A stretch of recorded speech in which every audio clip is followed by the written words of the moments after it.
My name is Eleanor Johnson, and I'm 68 years old this year. Frank, my husband of 45 years, passed away to heaven 3 years ago. Now I live quietly in a small town, but my heart aches when I think about my family. My son James is 38 and works for a local construction company. His wife Sarah is 35 and works as a librarian at the town library. And my treasure, my granddaughter Sophia, is 6 years old. She's like a blonde angel, the spitting image of my late Frank. James and Sarah's marriage seems to be on the rocks lately. It might be due to financial problems or stress from James's work. If Frank were here, he could have given our son some sound advice. But now, I believe they're trying their best for Sophia's sake. At least, that's what I wanted to believe. On Thursday night, I was knitting while watching TV as usual. The sound of rain was hitting the windows, with lightning occasionally slicing through the sky. The weather forecast said it would rain heavily tonight. Oh my, the morning glories will be in a sorry state tomorrow, I muttered to myself as I changed the channel to the news. Suddenly, I heard a knock at the front door. Looking at the clock, it was past 9:30 p.m. Who could it be at this hour? I wondered. I grabbed a flashlight and cautiously approached the door. Another knock, this time sounding weaker. Who is it? I called out as I opened the door, and my breath caught in my throat. Standing before me was Sophia. Her rain-soaked blonde hair was plastered to her face, her pajamas were covered in mud. And blood. I could see several small cuts on her arms and face. Grandma. Sophia's voice was trembling. Sophia. What happened? I hurriedly pulled my granddaughter close and brought her inside. Sophia couldn't stop shaking, and she could barely speak. I quickly fetched a bath towel and wrapped it around her body. It's all right, you're safe now. Grandma's here with you, I said gently while stroking her hair. Daddy. Daddy. Sophia sobbed, struggling to get the words out. Take your time, sweetie. Take a deep breath, I encouraged her. After waiting for Sophia to calm down a bit, I gently asked, what happened? Why did you come alone in the middle of the night like this? Sophia, with tears welling up in her big eyes, hesitantly began to speak. Daddy got angry, he hit me. The moment I heard those words, something inside me froze. James, hitting his own daughter. Unable to believe it, I was about to ask for more details when Sophia collapsed in my arms as if all her strength had left her. Sophia. Sophia. I quickly picked her up and laid her on the sofa. Thankfully, she seemed to still be conscious. It's okay, you're safe now, I reassured her while considering my next move. First, I needed to contact Sarah. It took a while to calm Sophia down. While giving her some warm cocoa, I spoke to her gently. Sophia, it's all right. Grandma's here with you. When you're ready, can you tell me what happened? Sophia, clutching the mug with trembling hands, began to speak in a small voice. Daddy was scary. Daddy was scary. Why? I asked. Daddy yelled loudly, and then Sophia's words caught in her throat. And then I prompted gently. He pushed me. I hit the wall. Sophia's eyes filled with tears again. My heart felt like it was being squeezed. Sophia, you did well to tell me. You're such a brave girl, I said. As I asked for more details, I learned that James had come home drunk and started getting angry at Sophia over something trivial. If Sarah had been there, she might have been able to stop him, but I found out she had been in the hospital for a few days. What about Mommy? Why wasn't Mommy at home? I asked. Mommy is in the hospital. Sophia's voice became even smaller. I quickly picked up the phone and dialed Sarah's cell phone. After several rings, there was finally an answer. Hello, Sarah. Is that you, Sarah? I asked urgently. Mother-in-law, what's wrong? It's so late. Sarah's weak voice came through the phone. I'm sorry, Sarah. But it's urgent. It's about Sophia. Sophia? What happened? Sarah's voice became panicked. I took a deep breath and explained the situation. Sarah's scream-like voice echoed through the phone. No. James, but because I wasn't there. Sarah's voice changed to crying. Sarah, why are you in the hospital? I asked. I fell down the stairs 2 days ago, and broke my leg. As I listened to Sarah's explanation, anger welled up inside me. I understand. Sarah, your recovery is important right now. I'll take care of Sophia, I assured her. After hanging up, I sat back down next to Sophia. Sophia, you'll sleep at Grandma's house tonight. We'll go see a doctor tomorrow. Sophia nodded slightly. As I hugged my granddaughter, I was desperately trying to figure out what to do next. The next morning, I took Sophia to a pediatrician. Fortunately, there were no serious injuries, but the doctor said there was suspicion of abuse and that he would contact Child Protective Services. When we returned home after the examination, there was a message from James on the answering machine. In a drunken-sounding voice, he was asking, "Have you seen Sophia?"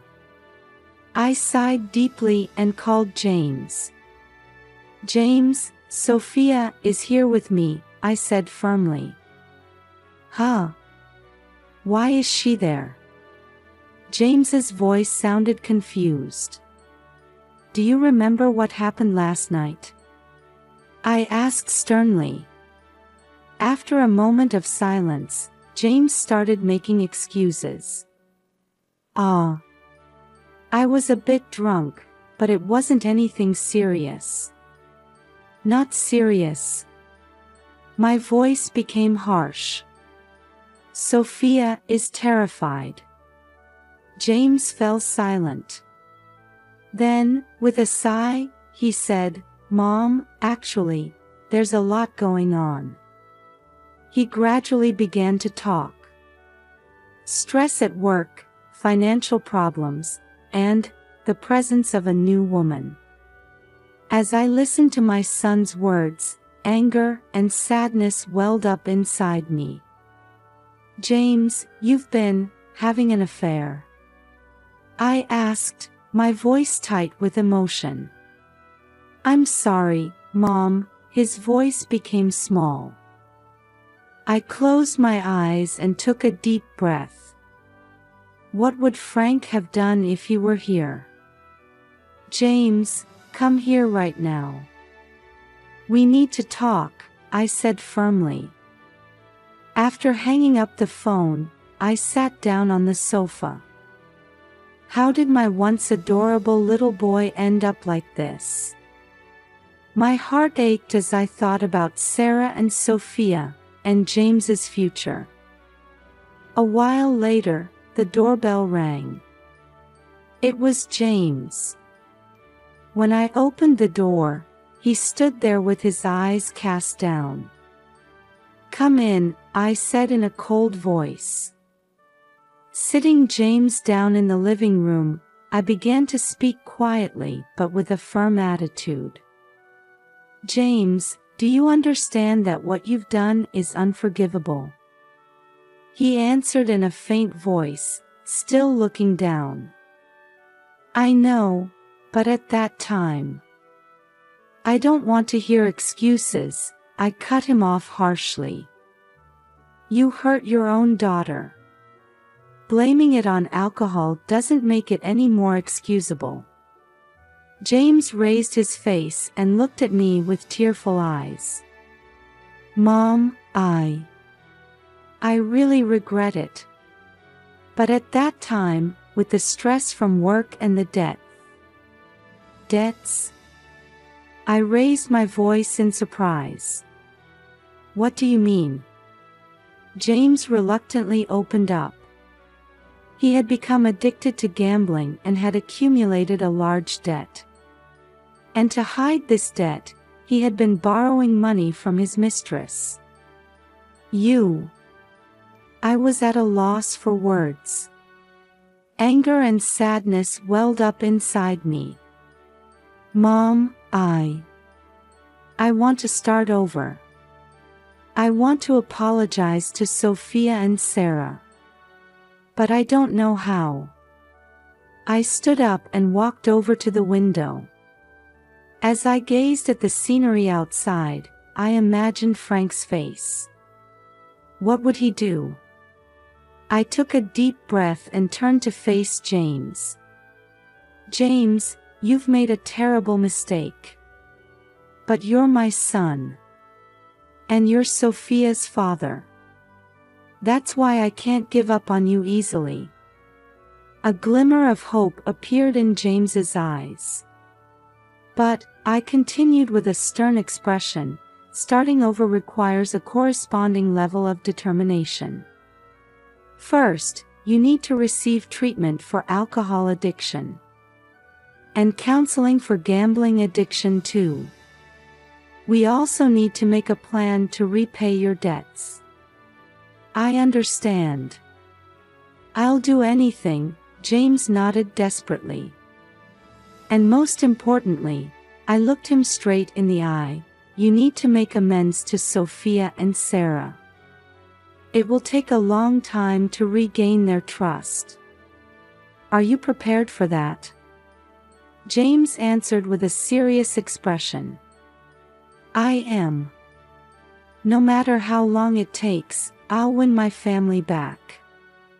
I let out a small sigh of relief. I'm not sure if this is true repentance or just temporary remorse. But I have no choice but to believe in my son and guide him. All right. The real trial starts now. I'll support you as much as I can. But as I said, Sophia and I will be living here for a while. Until I can confirm that you've really changed. James looked sad but nodded in understanding. I understand. Mom, thank you. I promise I'll regain everyone's trust. After he left, I let out a deep sigh. I sincerely hoped this would be the first step towards family reconciliation. A few days after the conversation with James, an unexpected development occurred.